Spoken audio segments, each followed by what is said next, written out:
This is the Gutsy Health Podcast with Janique and Tristan Roney. Hey guys, welcome back to the Gutsy Health Podcast. Tris has still not got his voice back, as you guys know. Today is like a 4. Yesterday was a 7. Today is a 4. Oh, yeah. wow.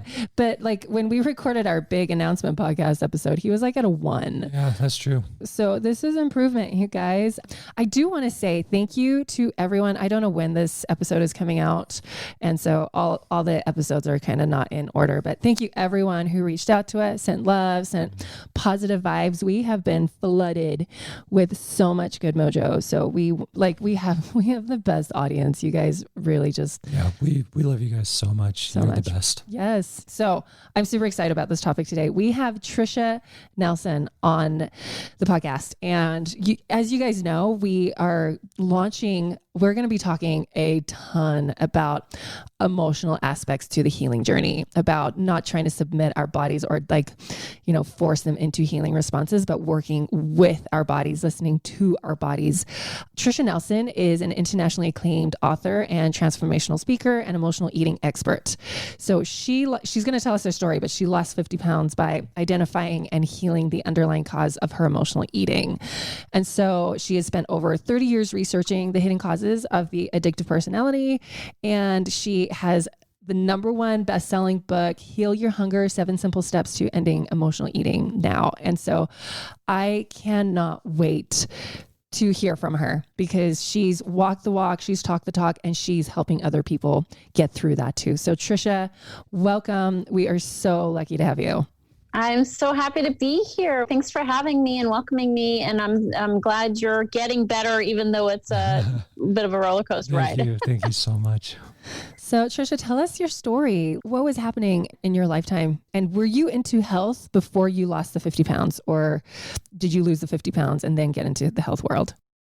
Well, here's the deal. I started out as an emotional eater, I think, from the get-go. Like as far back as I can remember, food was a big highlight for me. So as a foodie, I love to cook. I love to serve food to others. I love to go out to restaurants and eat, of course. And so it was a big highlight for me.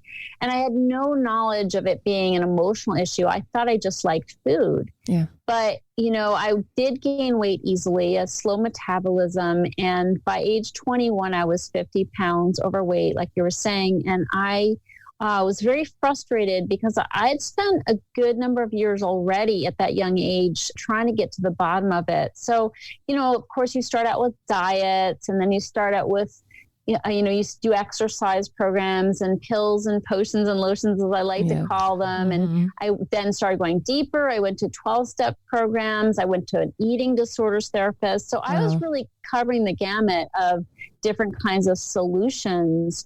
So yes, when you're on that journey, you do tend to learn a lot about health and try these different health hacks. And yet nothing worked for me because I could lose weight from time to time, but I always put it back on. I'm what you would call a yo-yo dieter. So, I'd lose 20 and then gain 10 and then lose 25 and gain 20. And so I had like 5 different sizes of jeans in my closet because I never knew what size I was going to be. And I was always hopeful, of course, that I'm going to end up in my skinny jeans, but I was really all over the map with my weight. So I had some health consciousness for sure. I mean, I shopped at the local co-op, and farmers markets and trying to be healthy. But, I also live this double life where I'm trying to be healthy. And yet at night I'm eating ice cream, and chips and candy and, Hershey's Kisses and feeling like total crap, right. And especially when you do have health consciousness and you're like, oh, but I'm trying to be healthy. And then you're going off, the reservation once a week or so, you feel like such a loser because you're like, I know better. I know what healthy eating looks like. But when push comes to shove, I just want my sweets, And so that's really what happened for me. That's amazing. How did you figure out the missing piece? Like, what was that for you? Did you reach a point where you're like, I am done with all the experts. I am done with, did you have to super sleuth your own headspace and figure this out? Yeah, what happened for me is, when you do beat your head against the wall with diets, so many things, so many hacks, so many different angles. And when you've done so much of that, you get kind of defeated, and so here I was still young, and yet I tried so many things. I'd actually lost some weight and I was about to go back up the scale again because that was my habit. And I knew it. So I was sitting there with a friend one day, and I was sitting on the couch. He came over to visit, and I got some grapes out. So I got some red grapes, pretty innocuous food. So I got red grapes out, and we're sitting there and eating, chatting. And then he gets up to leave, and I look down and all the grapes are gone, but I did most of the eating. So I kind of got them to be a good host, but I ended up gobbling them all up myself. Yeah. And in that moment, I remember thinking, oh my God, like it's starting again. And even though it was only grapes, like, trust me, I knew how to eat much harder food than that. But that was like, I was unconsciously snacking, eating, and there's a good amount of sugar in red grapes. Let's be clear. Right. So the fact that I'd eaten this whole bowl of grapes, I just had that sinking feeling of, oh my God, I'd lost 40 pounds at that time. I'm about to go back up the scale again. And I had this kind of epiphany, which is, if I don't do something like drastically different than what I've done in the past, this is going to be my life for the next many, many decades, up and down, disappointment after disappointment, getting your hopes up and then blowing it. And so I thought, I've got to do something different.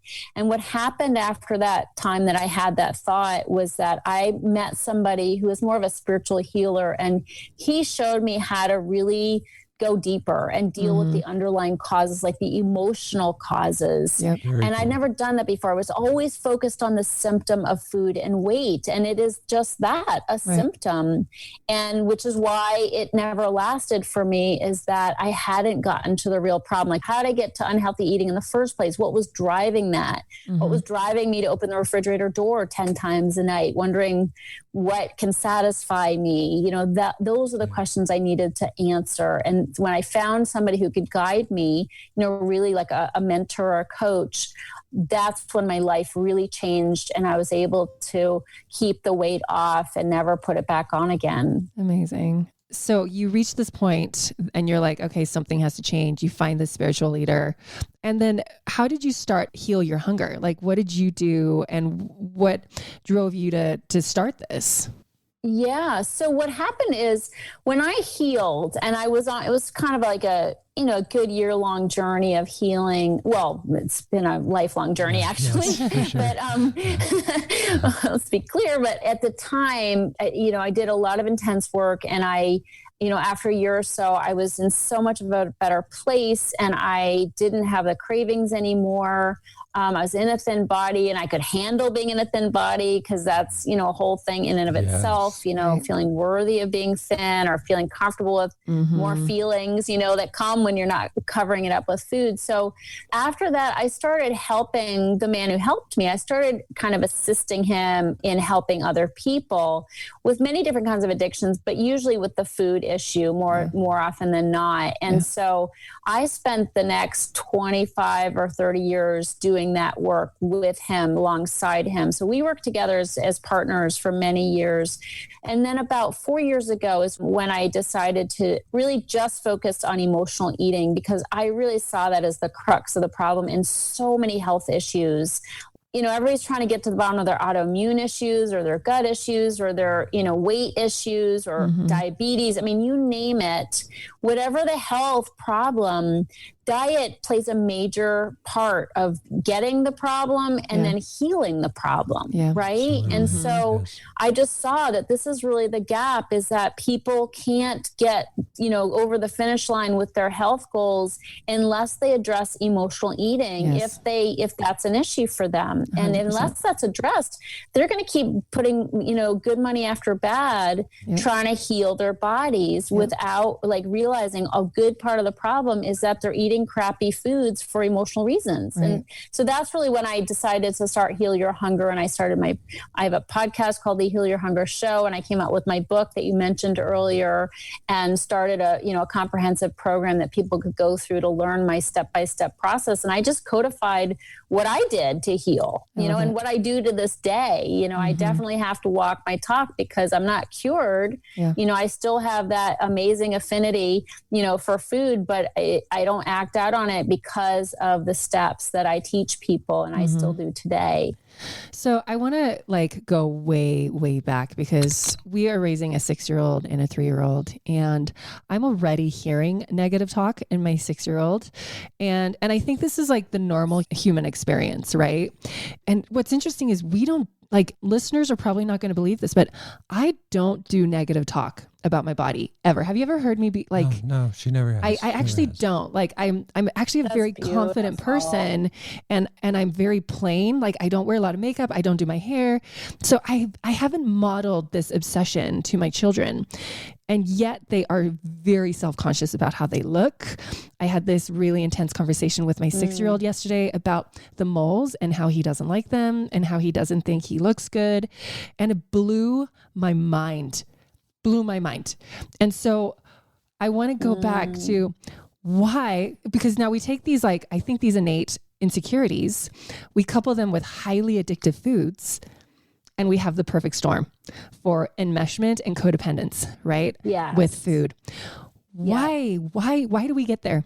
What is happening to people on a emotional level, a physical level, that we are becoming addicts from such a young age, and we are so emotionally enmeshed with food at such a young age? What's happening?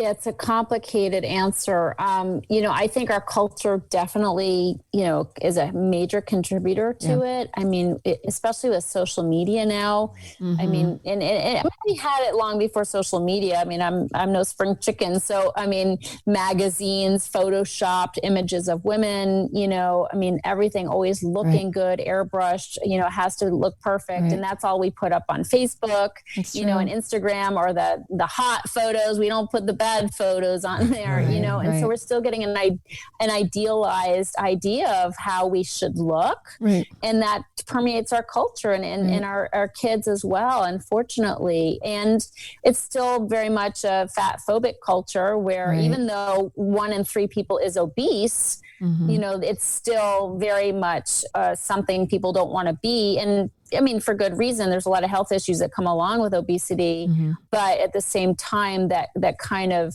negative idea of overweight does permeate our culture. There's no question about it. There's a hierarchy of thinness, right?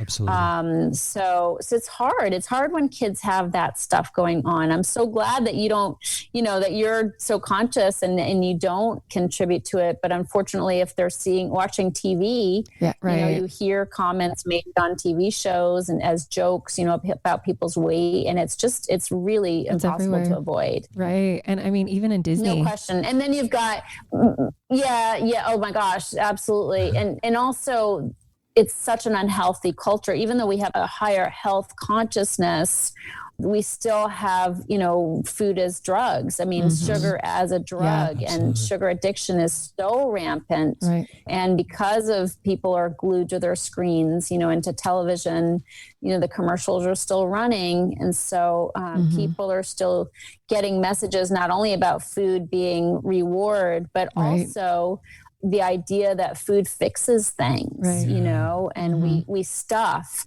not only with food, but obviously with pot. Now, of course, all the access we have to, marijuana in different forms, and drinking is still there. I mean, we're an escapist culture, we treat our pain with drugs, drugs of all different names. Right. I often tell people, emotional eaters, a lot of people don't think of themselves as emotional eaters. Like a lot of people are where I was, where they're like, no, I just like food. But I often tell people, if you struggle with weight, if food is a struggle, or even if you're a normal weight, but your head is consumed with thoughts of food, I talk about the PEP test. And this is something that can help people start tuning into what some of those deeper causes causes are. Yeah. So PEP is an acronym, and it stands, the first P stands for painkiller.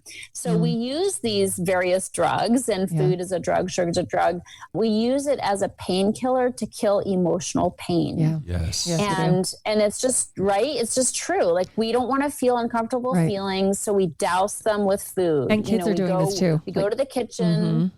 And kids are doing this too. 6-year-olds are doing this. 4-year-olds are doing this. 8-year-olds are doing this. Absolutely. We're such a distracted culture. And I think the digital age has brought this on, where you constantly have to be checking your phone and on the screen. I mean, and multitasking. I mean, we just can't sit still with ourselves. We can't. So we're constantly like checking out. So painkiller for sure.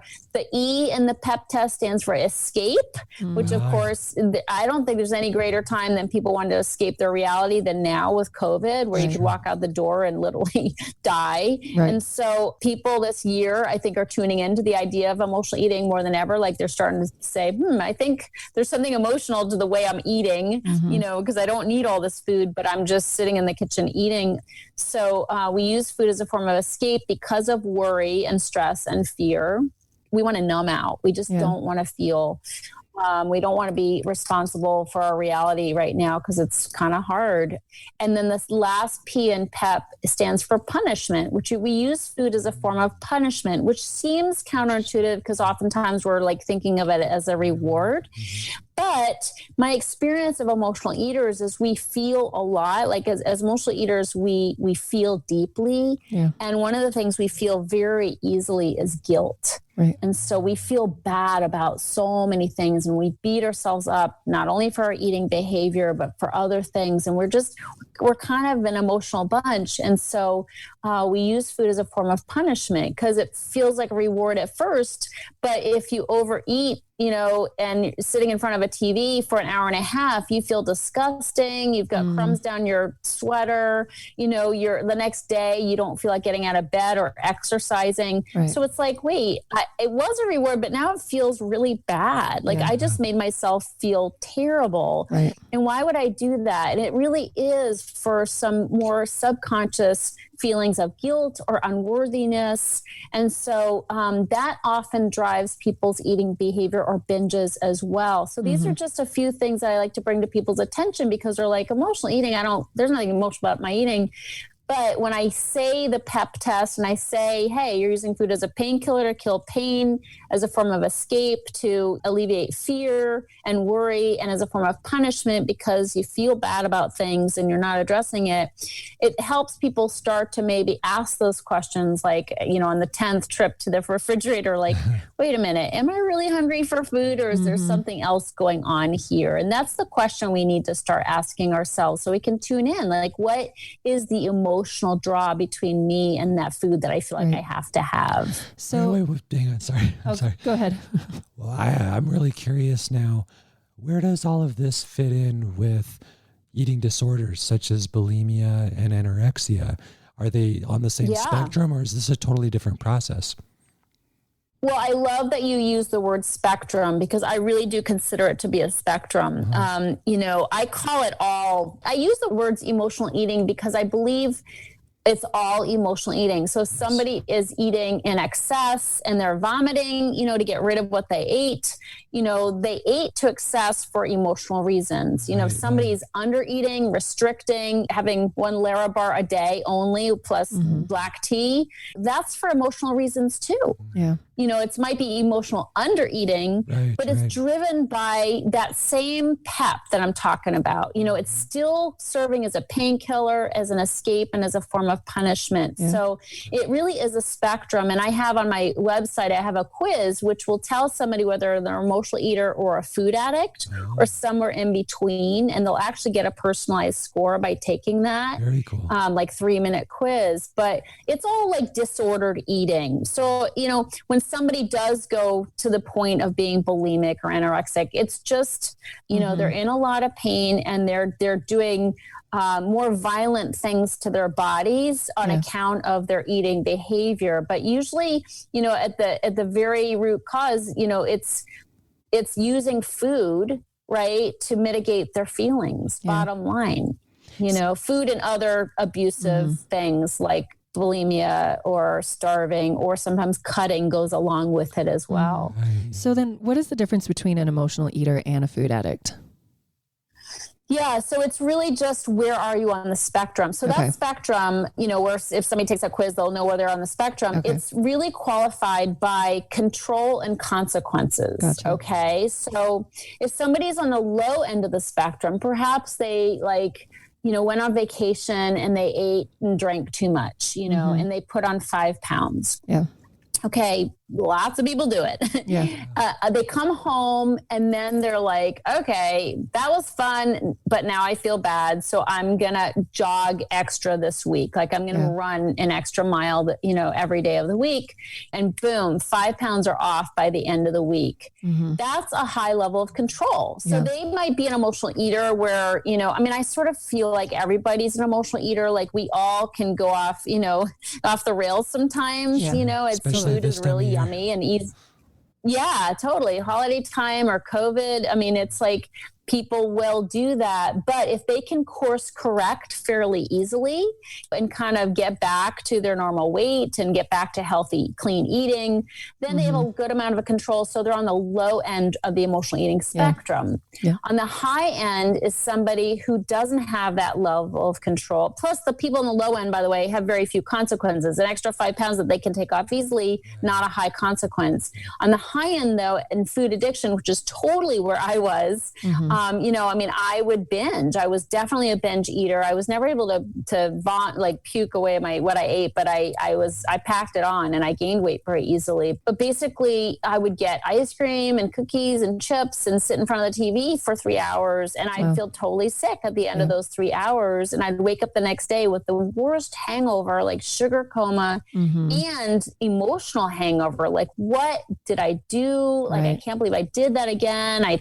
told myself I wouldn't eat that anymore, no more ice cream. Right. And I did it again. So that's somebody who's really addicted where they don't have a level of control, and they could the next day say, okay, I'm going to get back on track. I'm going to jog an extra mile each day this week, but they don't, because they feel so mad at themselves for what they did. And then they starve all day trying to, sort of compensate for what they eat, and then they set themselves up to do it again the next night because they're starving, right. And it can continue for days, if not weeks, if not months. So, and a lot of people during COVID have done that. It's like they just let themselves go because we were in a pandemic. Like we never had one of those before. It was horrifying. So it's gone on for months for people where they intended to get back on track, but they just can't. Yeah. And if they're in that addicted part of the spectrum, it's going to be hard to do on their own for sure. And the people who are food addicted or who do go overboard, even if they're under eating or overeating, doesn't matter. They are racking up consequences, not only in their health. Obviously, when you're eating sugar and carbs all day, you're totally, and all the chemicals, right, that are in the foods that we eat as binge foods. We're not binging on lettuce, or kale, to be sure. We're going to 7-Eleven and buying fast food and it's got a bunch of crap in it. So we're wrecking our bodies physically, and then our self-esteem is plummeting, our confidence is plummeting, our sex life is non-existent because we don't want to be seen or touched. The consequences just pile up, not to mention the expense of buying binge foods and then having to buy larger clothes or yoga pants or whatever because we don't fit into our regular clothes. So that's really when you're on the high end is, again, lack of control and a whole lot of consequences. Right. Wow. There's just a ton of emotional pain. How does one differentiate between emotional hunger and physical hunger? Yeah. Oh my gosh. This always amazes me. I've been doing this work for over 30 years now, and it amazes me as an emotional eater. Like I said, I'm not cured. So I'll get off a phone call that's like really stressful, and I'll be like, I'm hungry. and I'll think, what can I eat? And then I'll have this conversation with myself and I'll be like, wait, you just had breakfast a couple hours ago. Are you really like that hungry? And I'll have to sort of, this is a conversation like, no, I'm not really that hungry. So what's really going on, Trish? And then I'll ask myself and I'll start to think, oh, that was a really stressful conversation, or I don't like how that went or whatever. And so, my experience is emotional hunger really can seem like physical hunger so easily. Like so much so that after doing this work my entire adult life, I can fool myself sometimes, almost. It's really important in my experience to have a regular schedule of eating if somebody is an emotional eater. And it's, I've coined the phrase 3-meal magic, which is eating 3 meals with nothing in between. And what's good about that, notice I said that I knew I'd eaten breakfast 2 hours earlier. Well, that's because I ate breakfast, and if I have those meals, and if somebody's in intermittent fasting, that's fine. Put 13, 14 hours between the meals, but still have breakfast, have lunch, and have dinner, and know that you're going to feed your body, let your body get used to a regular schedule of eating so that you have space between the meals. And you can have that conversation of, wait, I had a really healthy breakfast. It was good fats, good protein, some vegetables, whatever. And that was healthy. So you're probably not starving the way you're trying to convince yourself you are, in which case it's probably emotional. But my point is, when we're erratically eating at different times and there's no regular schedule and we're snacking all day, if there's no space between our meals, we can't even identify what our feelings are, because people like to snack all day, so they remain relatively numb. They're not really able to tune into their feelings. So that's why I like that 3-meal magic plan, because I tell people, in order to heal your hunger, you're going to have to feel some hunger, because that hunger is informing some of what's going on. I love that. We can kind of do that sleuthing work. Right. So everything that I'm hearing so far is very cerebral, right? Can we talk a little bit more about like the self-love, like getting into the heart space? Because you worked with a spiritual healer too. So it's not just like self-love, but it's spiritual healing as well. What does that look like for people? Is that all in your book? Is that something that people can access in your book? If they're like, I'm ready for self-love, I'm ready for spiritual healing, I'm also ready for the structure behind this. What does that look like? So what's really nice about my work is it's both emotional, and there's a step-by-step process as well, which I find really important, because self-love is a very nebulous concept. It's like we all know we need to love ourselves, but how do you love yourself? Like what does that look like? Right. And it is the practical steps of self-care. I mean, we can't talk self-love and then stay up all night eating corn chips, because that's not loving. That's abusive to our bodies. And so, or staying in like abusive relationships or abusive jobs or something like that, right? Totally. There's so many things. Here's the thing. Yes. And when somebody doesn't love themselves, like you said, it shows up in so many other areas. And that's especially true for emotional eaters, because typically emotional eaters did not get a strong foundation of self-esteem growing up. They usually came from trauma. They either had an alcoholic parent or a raging parent or some kind of mental illness, drug addiction, whatever. And so they just didn't get a strong feeling of, I'm okay. Like I'm okay and I'm enough. That was not there. Those weren't the messages that were flying. They at a deficit. And what happens is, and this is why the problem has like a whole lot less to do with food than one would imagine, because as emotional eaters, it's not food that we're really hungry for. We do have a void that we're trying to fill with food. My experience is what happens as children when we do have trauma is that we very quickly adapt. Kids are amazing and they adapt, to their environment.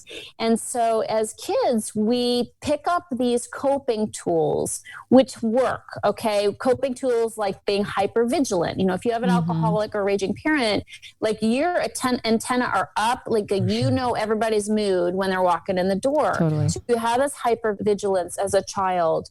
You also become an amazing people pleaser, where you're going to please that erratic or dysregulated person at all costs, so you don't get hit. You don't get hit or get beat up on. So you're a people pleaser. You can become a good liar, because you want to cover your ass, so there's all these coping tools. Like we sort of have a facade about us. We don't let people know what we're really feeling. So all these things that help us get by as children. And of course, the eating is part and parcel with it. We use food as a coping mechanism as well, especially if we have sexual abuse. Food is something that we turn to because it helps us feel comforted. Yes. It makes us gain weight where we feel less desirable. So we use food definitely for that kind of trauma. But the bottom line is it works as a kid, but then as an adult, it becomes a very dysfunctional way of coping in the world. Right. So those coping tools that worked as a kid don't work as an adult. And so what happens is we're stuck in those patterns. Like in my book, I talk about the anatomy of the emotional eater, which is 24 personality traits that the emotional eater typically has. Yeah. And it makes up our personality. And again, this has nothing to do with food, and yet it has everything to do with food. So the number one trait of an emotional eater is people pleasing. Mm-hmm. And so because we don't feel like we're enough, so we're going to run circles around everybody, saying yes to everything, being superwoman, right? Because it gives us that sense that we're okay, especially if people are patting us on the back and praising all that we're doing. We just love to hear that, Yes. And the problem is, and with this way of being, is that we run ourselves ragged, we exhaust our adrenals, and on top of it, we get really resentful and angry. Right.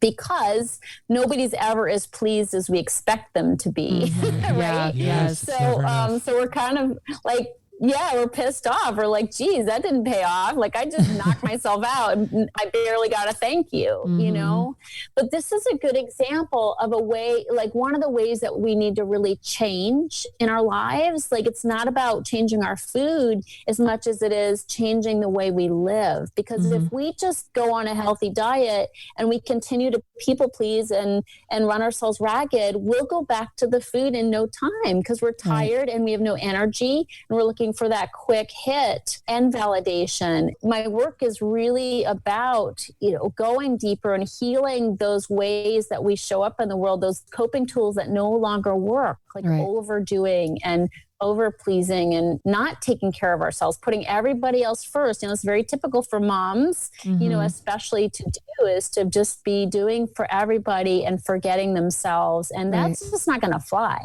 Right. If somebody wants to really heal their health, their gut and their weight, they're going to have to change and be really ninja about self-care. And that's just the way it is. I mean, I meditate on a daily basis. My clients meditate, they pray, they do things to fill up their spiritual bank account first so that they have something to draw on throughout the day when life is stressful and when everybody's pulling at them, But that's their responsibility. It's life's not going to stop just because we want to have different health. Yeah. We have to make ourselves a priority, which is so, so important. So these are some of the things that have nothing to do with food and yet everything to do with food, because if we don't take care of ourselves, we will be reaching for chocolate and candy and nuts and that kind of thing to give us that quick energy. And then our bodies will break down and then we will have gotten nowhere. So I'm seeing a really sticky part here, which is that in order for people to heal, they need to value themselves. Right. But in order to value themselves, they need to heal some of those traumatic wounds that they may have had since they were very, very young. How do they break out of that cycle? What's the thing that just kicks them out into it so that they can find that self-worth even before they're doing the things that help you develop that? Exactly, because that was my experience as we've been going through our trauma this year with Tristan's cancer reoccurrence. Everyone kept saying, you need to take care of yourself. You need to take care of yourself. And my trauma response was, no, I'm so enmeshed in his healing journey. I'm going to completely neglect myself. Right. It literally took 5 months of therapy and more therapy and hitting rock bottom and finding that rock bottom actually had a basement. And then, it took so much work to get past that trauma response and be like, okay, I do need to fill up my own cup. My cup is completely empty. Yeah. I can't fill up other people's cups anymore because I got nothing. It took a lot of pain to prioritize myself. How do women get out of that negative loop. Is there an easier way? Is there an easier way? Yeah. Oh my gosh. And I've done that. I'm not married anymore, but my husband did get sick at one point, and I did the exact same thing in like total caretaking mode. And the caretaker doesn't really get much attention because they're not the ones who are sick, exactly. Ostensibly.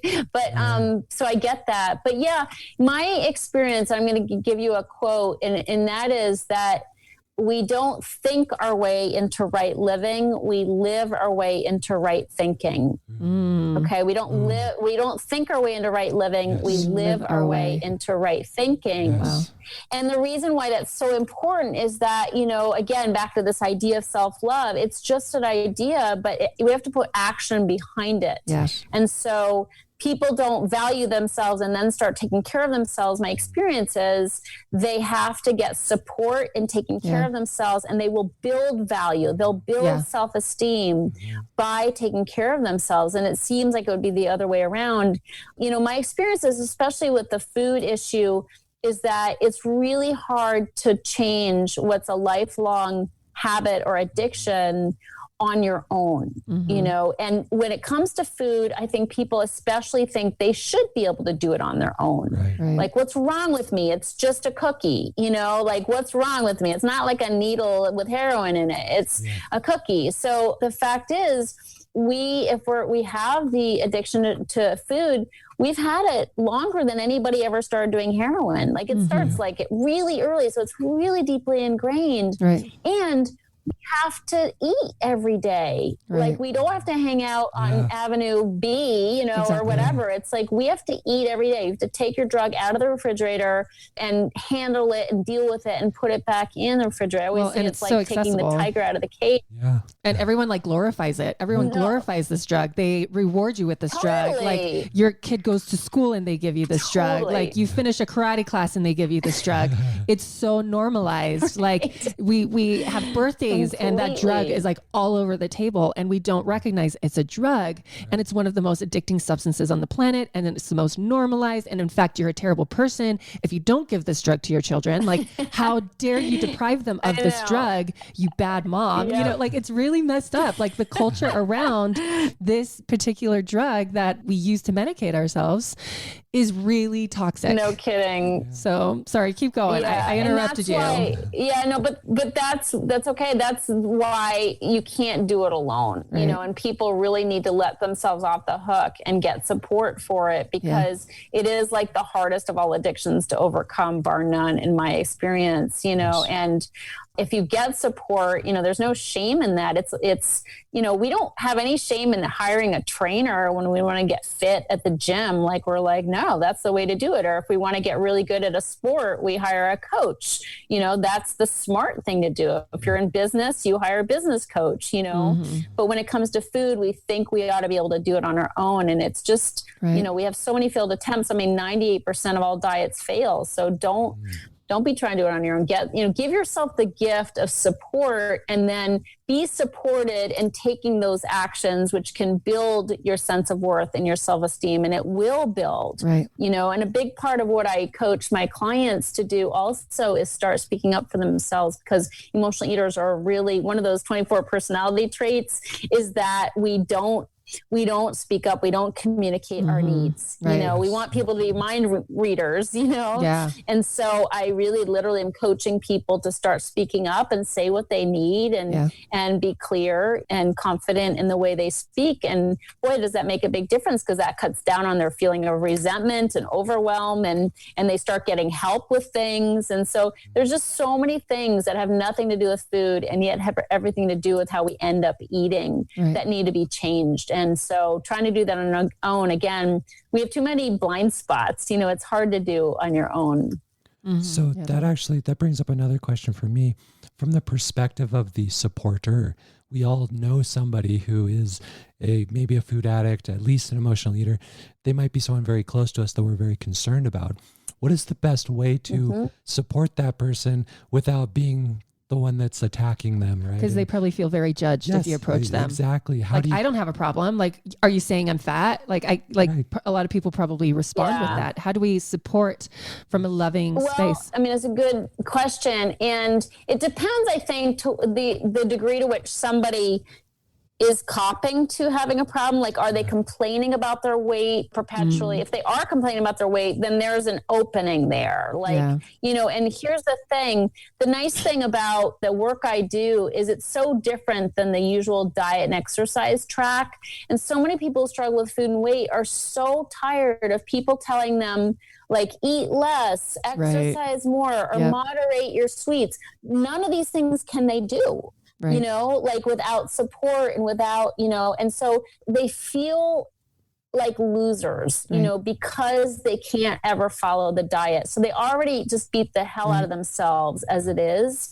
And so what's nice about Heal Your Hunger is that it's a different tack than what people are used to. Cause I don't talk about diet and exercise because I know they can't just go do a diet or get on the treadmill or whatever. Like they've got, you know, they're stuck. And so the emotional eating conversation just takes them on a whole new road and makes it so much more doable. So to answer your question, I mean, I do have friends who will give my book to people because my book's also on Audible as well, where I've narrated it. Cool. And because I've been 50 pounds overweight and I'm super transparent about my struggles, and I even talk about eating out of the garbage, you know, binging, throwing the food out, and then getting more out of trash later. So I'm really transparent about what I've been through. And for people who have struggled for so long, it helps them to hear from somebody who's been exactly in their shoes. Totally. Because when a skinny mini, you know, or a doctor who's never had a weight problem will tell somebody to moderate their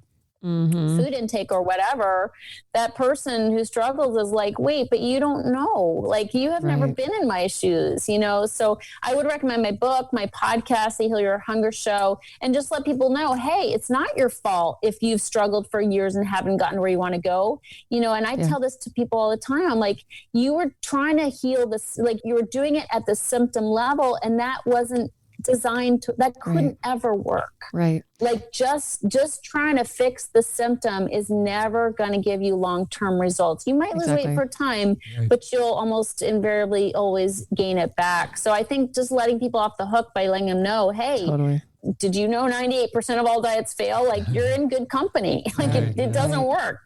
We have this friend who shares her weight loss story with us.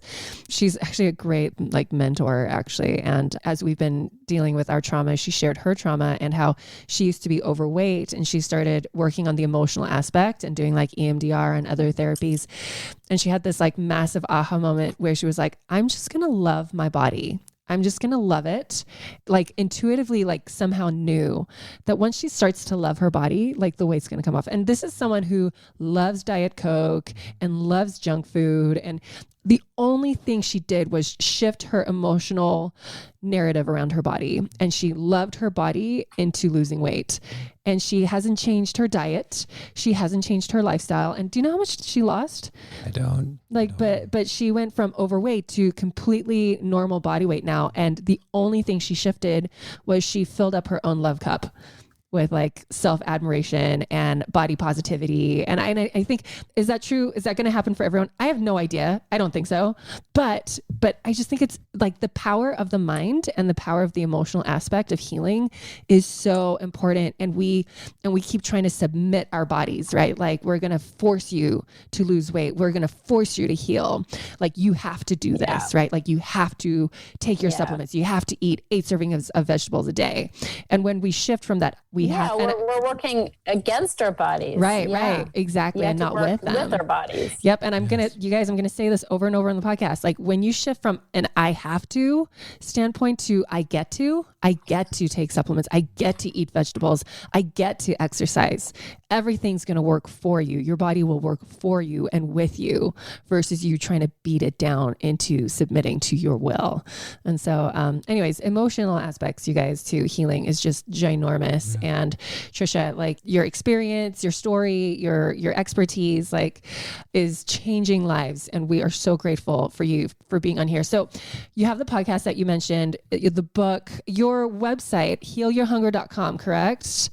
And then Instagram, it's at Heal Your Hunger as well. If you guys want more of Tricia in your lives and to get her book, they can just go on Amazon, right? To order it. How do they order your book?